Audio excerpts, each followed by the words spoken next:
పేరు ప్రఖ్యాతుల కొరకు ప్రయాసపడుతున్నావేమో.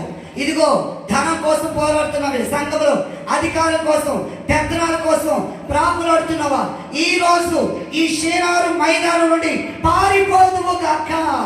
నమ్మినోడు చప్పలు కొడుతూ దేవుని మహిమపరచాలి. షీనారు అనగా పేరు సంపాదించుకుందాము రండి. ఈరోజు క్రైస్తవ జనాంగమా, సంఘములో పేరుల కోసం పోరాడుతున్నావేమో, పెత్తనాల కోసం పోరాడుతున్నావేమో.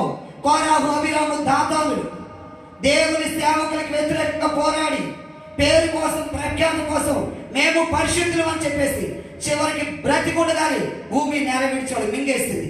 ఏసుకున్నటువంటి ఆత్మ ఈ రోజు నిన్ను విడిచి పారిపోవునగాక, నిన్ను విడిచి పారిపోవునగాక. రెండవది ఏ మైదానం అని చెప్పాను? సొదొమ గొమొర్రా అనే మైదానం. సొదొమ గొమొర్రా మైదానం అంటే దుష్టులను, పాపులు నివసించే స్థలం అని. యేసు నామములో ఈ రోజు నీలో ఉన్న దుష్టత్వములు యేసయ్య తొలగించునుగాక.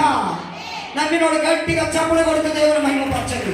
నీలో ఉన్న ప్రతి దుష్టత్వం యేసు నామములో ఎగిరిపోవాలి. యేసు గ్రంథంలో రాయబడిందిగా దుష్టుడు ఇంకా దుష్టత్వంలో చనిపోవటం అది ఏ మాత్రం నాకు ప్రయోజనం కాదంటున్నాడు. నువ్వు దుష్టత్వంలో చనిపోతే నరకానికి వెళ్ళాలి. కాబట్టి ఈరోజు ఆ దుష్టత్వం నుండి పారిపోదువుగాక. హల్లెలూయా. దుష్ట స్వభావం, అందుకే కీర్తనకారుడు అన్నాడు, దుష్టుల ఆలోచన చొప్పున నడవక అని చెప్తున్నాడు.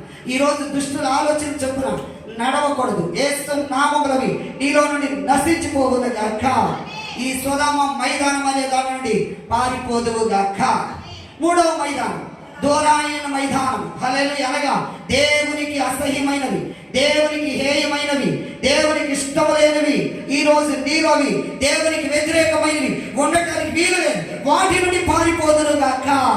నన్ను చప్పడి కొడుతూ దేవుని మహిమపరచాలి. యేసు నామములో ఈ మైదానం నుండి పారిపో. దేవుడు నిన్ను తాకబోతున్నాడు. ఈ యొక్క మధ్యాహ్నములో ఆయన అభిషేకము నిన్ను తాకబోతున్నది. నువ్వు ఏ మైదానంలో ఉంచున్నావు? ఈ సమయంలో పరిశుద్ధాత్మ దేవుడు అంటున్నాడు, ఈ మైదానాన్ని విడిచి పారిపో. ఈ మైదానాన్ని విడిచిపెడితే నువ్వు ఆశీర్వదించబడతావు. ఈ మైదానాన్ని విడిచిపెడితే నువ్వు వర్ధిల్లుతావు. ఈ మైదానాన్ని విడిచిపెడితే దీవించబడతావు. యేసు నామములో ఈ యొక్క మధ్యాహ్నములో ఈ మైదానాన్ని విడిచిపెట్టుదుగాక, విడిచిపెట్టుదుగాక. ప్రియ సహోదరి, దేవునితో మాట్లాడాడు, దేవుడు నిన్ను దర్శించాడు. ఈ మధ్యాహ్నంలో దేవుడు నిన్ను తాకాడు.